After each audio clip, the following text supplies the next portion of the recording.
位，美國副總統彭斯向美國部隊發表演說。We are for their service.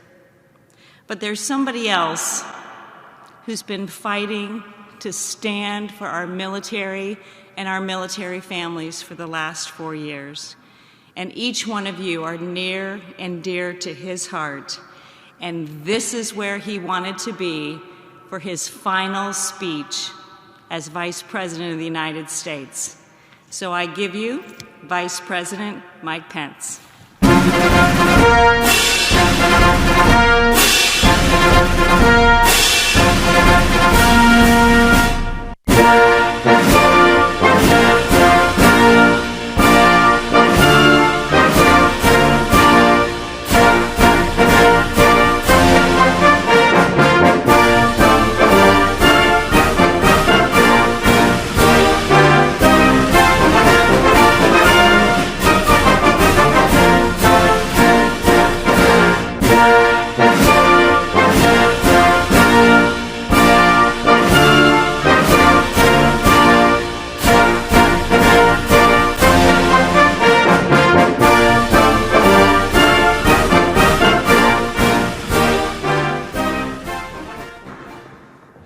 Well, hello, Fort Drum. Congresswoman Elise Stefanik, General Brett Funk, all the members of the Armed Forces of the United States who are gathered here, U.S. Army strong. Thanks for the warm welcome. It is great to be back at the backbone of U.S. Army readiness, the home of Mountain Tough, the soldiers of the 10th Mountain Division.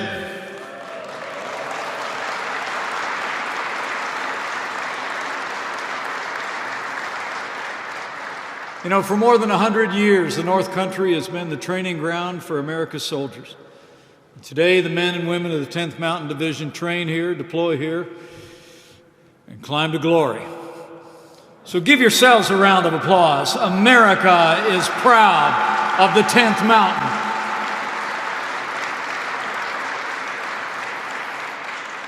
And while you're at it, would you join me in showing your appreciation for someone who has been so dedicated these last 4 years to military families and spouses?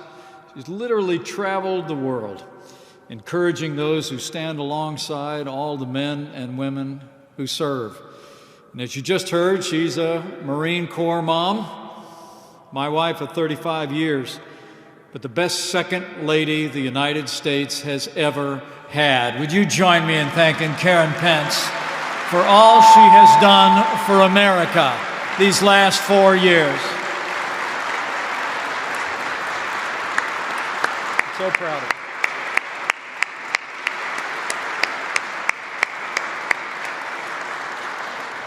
Isn't she great?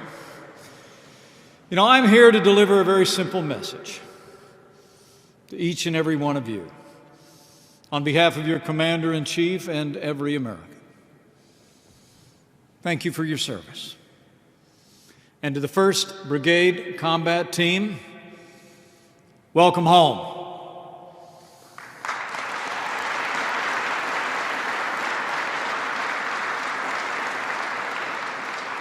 You know, after traveling across this country over the past 4 years, I can assure all of you in uniform, the American people are more grateful for your service than you will ever know. I hear about it all the time. You come from the rest of us, but the people of this country know you're the best of us. And we're grateful, not only to those of you who wear the uniform, but we're grateful to those who serve alongside.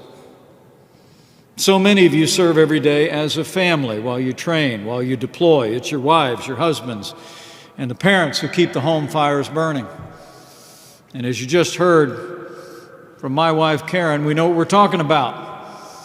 We have 2 married active duty military personnel in our immediate family, and we couldn't be more proud. So while we give a rousing round of applause to the 10th, why don't you get on your feet and show how much we appreciate all the family members who stand by you who serve. Let's hear it for the spouses and the kids and the parents who make it all work.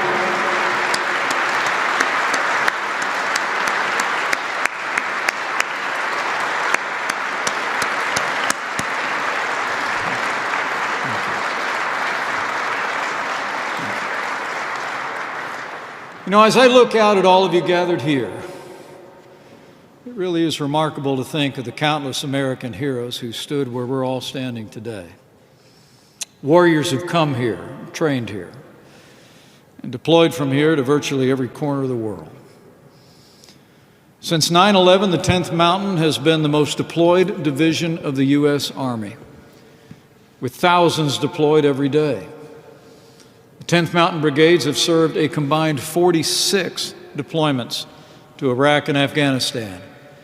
The first conventional units to deploy to Afghanistan after 9/11 came from right here at Fort Drum. The 2nd Brigade Combat Team and the 10th Sustainment Brigade are deployed in Afghanistan even as we speak. And if they're looking on from afar, we say thank you for your service. We are proud of you all.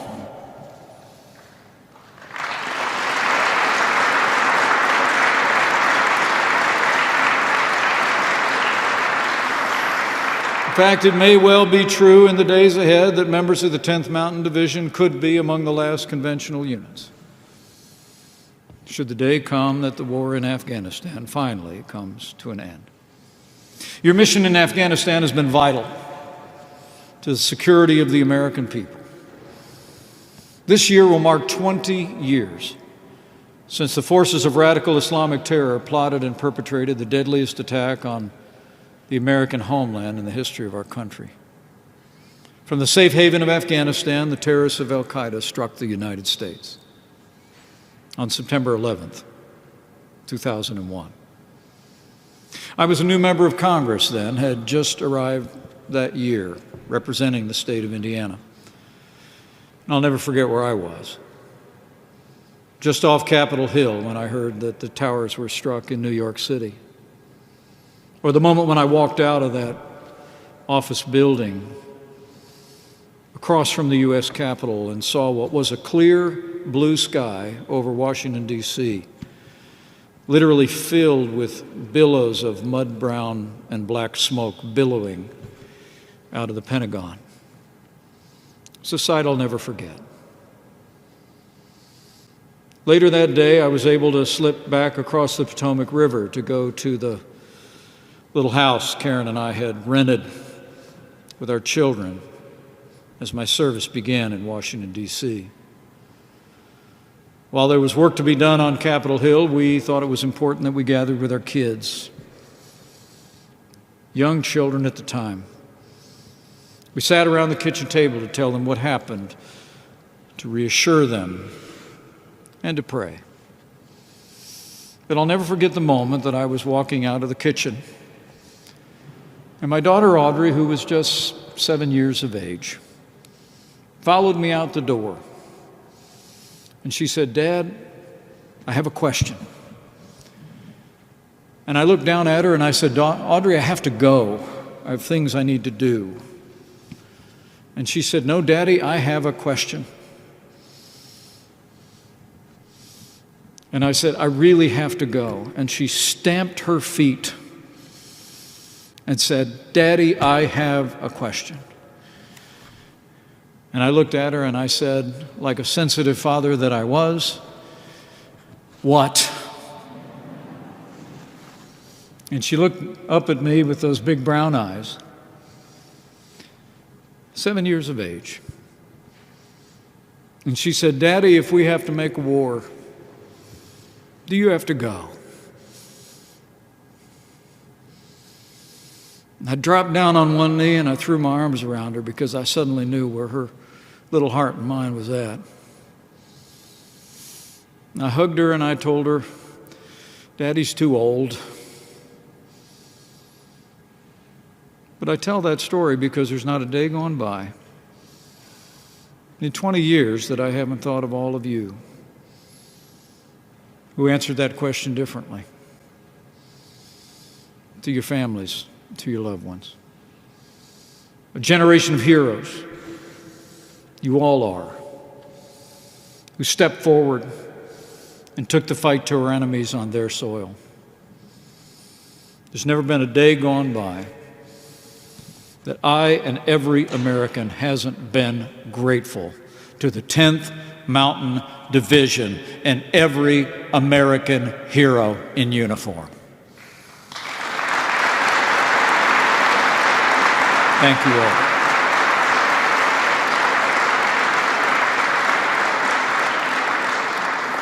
From this very fort, selfless patriots like those of you gathered here today who stepped forward after that day have been at the heart of the war on terror. And it's because of you. It's because of you that we reach the 19th anniversary of that terrible day. Just last year, having had no major terrorist attack on American soil since. You took the fight to the enemy in the field, and you've given the Afghan people the hope of freedom, a chance to determine their own destiny, to chart a better future. And today, Afghans are in peace negotiations. I'm proud to report with gratitude to the 10th Mountain Division, not a single American combat casualty has occurred in Afghanistan since February of last year.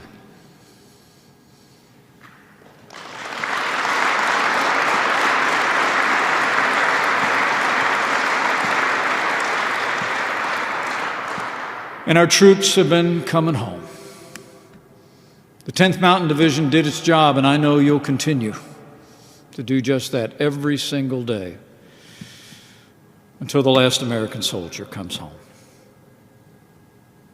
You know, many people wonder all their lives if they've made a difference. But you'll never have that problem. The truth is, the armed forces of the United States are the greatest force for good in the history of the world. And you chose to be a part of that force. You chose to do your part in our time to defend freedom and ensure the survival of liberty in this generation and the next. You know, the Bible says of people like you, you did not love your lives so much as to shrink from this calling. And for that, you have the respect and the support of the American people. As evidence, from the first day of our administration, we've worked with members of Congress in both parties to make the strongest fighting force in history stronger still. 4 years ago, we inherited a military that had been hollowed out by devastating budget cuts. Our troops hadn't seen a significant pay raise in nearly a decade, and there were reports that readiness was even being impacted with a lack of equipment and supplies. Our NATO allies weren't meeting the basic commitments they'd made to our common defense. And in the Middle East, Iran was resurgent, and the terrorist organization ISIS controlled a landmass larger than Pennsylvania. But under the leadership of President Donald Trump, we've rebuilt our military. We've restored the arsenal of democracy and enacted the largest increases in our national defense since the days of Ronald Reagan.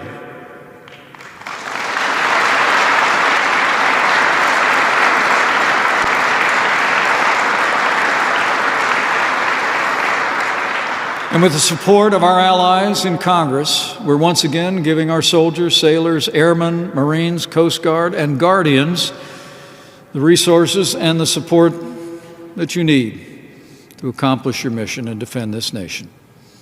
And we also provided the largest pay increase in the last 10 years, and you deserve every penny.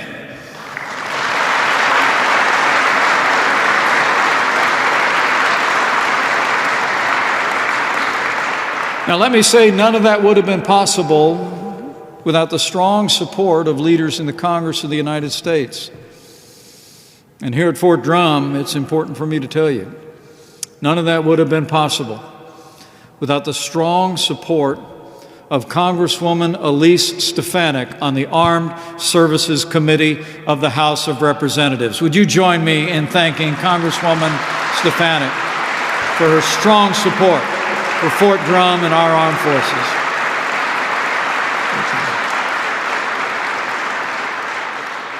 Our military is now better equipped, better supplied, better trained than ever before. We've upgraded our tanks, our artillery, our rocket systems. We've bolstered our fleet of attack helicopters and fighter planes. And with that strong commitment to our national defense and a willingness to use American power to advance American interests, our allies have stepped up as never before. Since 2016, our NATO allies have increased their contribution to our common defense by more than $130 billion.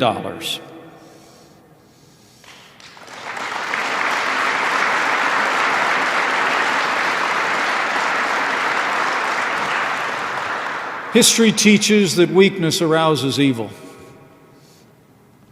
And our administration has always understood that if you want peace, you prepare for war. Peace requires two things: a strong national defense and a willingness to act to defend America's vital national interests. And I'm proud to report, with just a few days left in our administration, our administration is the first administration in decades that did not get America into a new war. That is peace through strength.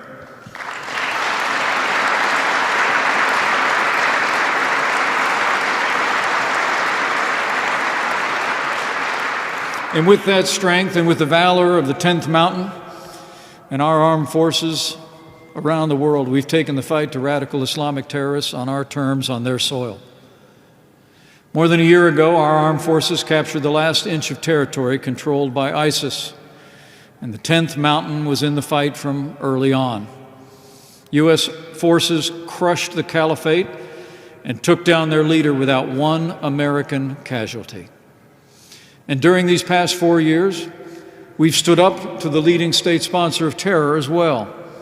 Withdrawing from the Iran nuclear deal, we've strengthened our alliances in the region and isolated Iran as never before.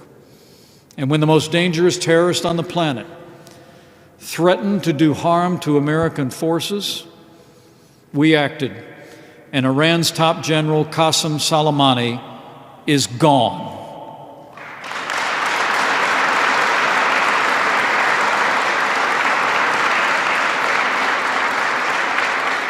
Thanks to American leadership and the courage and valor of our armed forces, a more peaceful Middle East is within our sights. Peace negotiations have resumed this month in Doha, Qatar, between the Afghan government and the Taliban. And for the first time in 26 years, 4 Arab countries have recognized Israel's right to exist.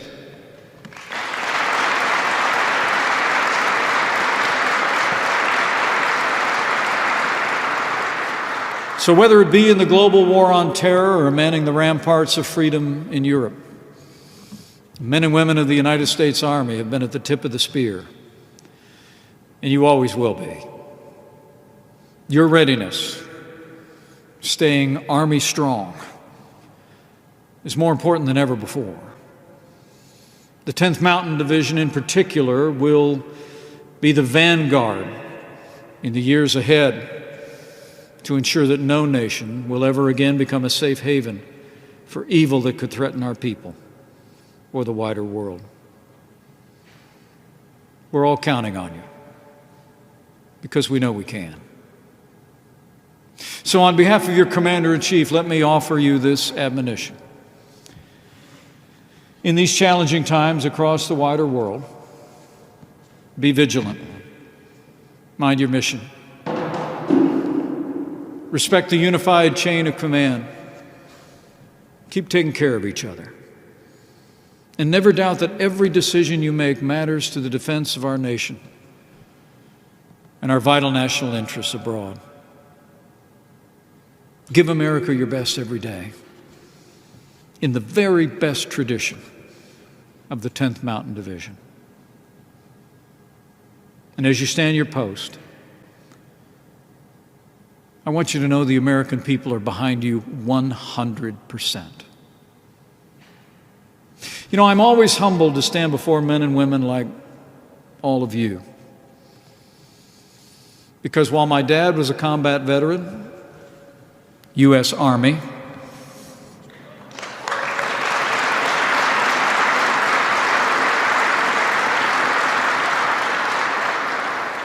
he saw action in the Korean War. And while our son and our son-in-law are serving in the military today, my life didn't take me into the uniform of the United States. And so it's deeply humbling to stand before people like you. But maybe it's altogether fitting that you hear from an American like me. Not so much as your vice president, but just as a grateful citizen. To say the words that you should hear now and for the rest of your lives. Thank you for your service. To the men and women of the 10th Mountain Division here at Fort Drum,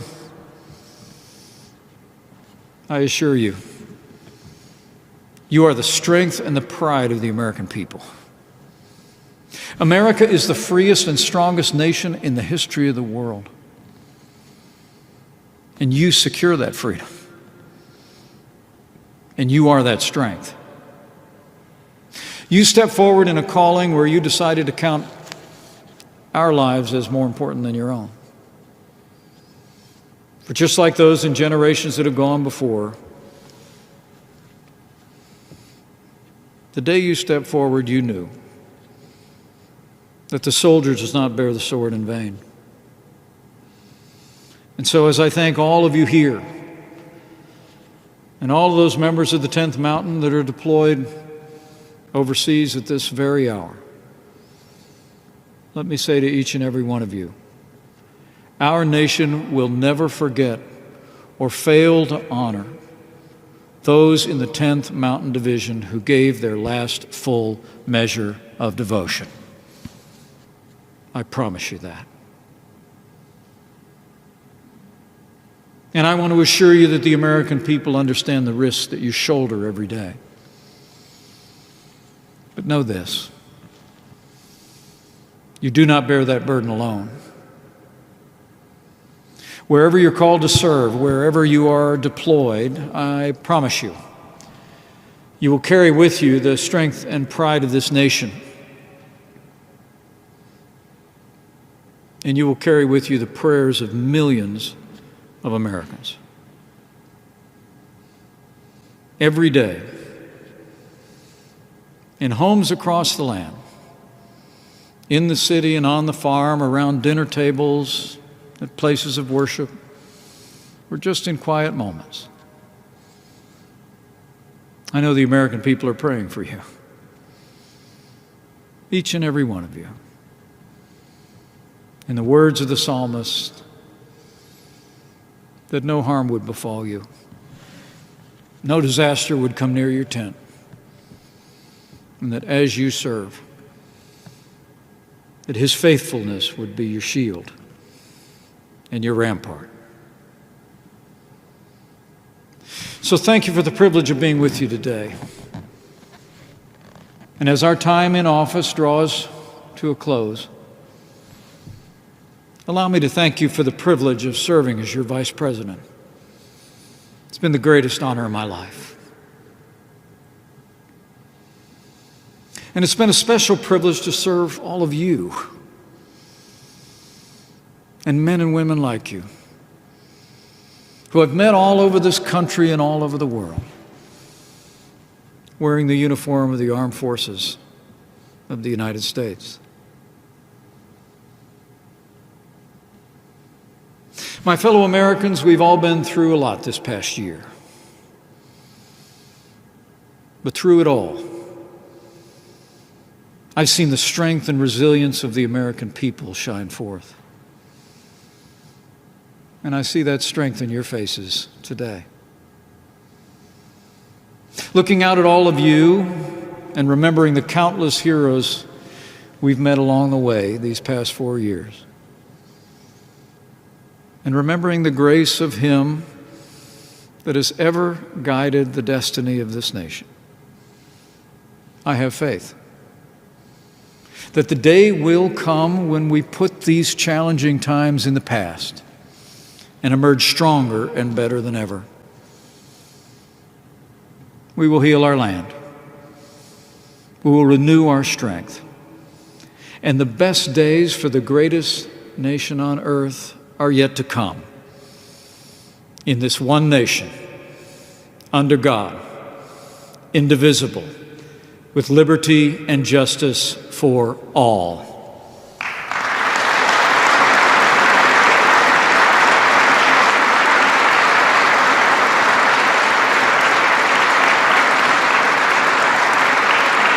So God bless the men and women of the 10th Mountain here and deployed with His protection as you climb for glory. God bless all of those in the armed forces of the United States. And God bless America.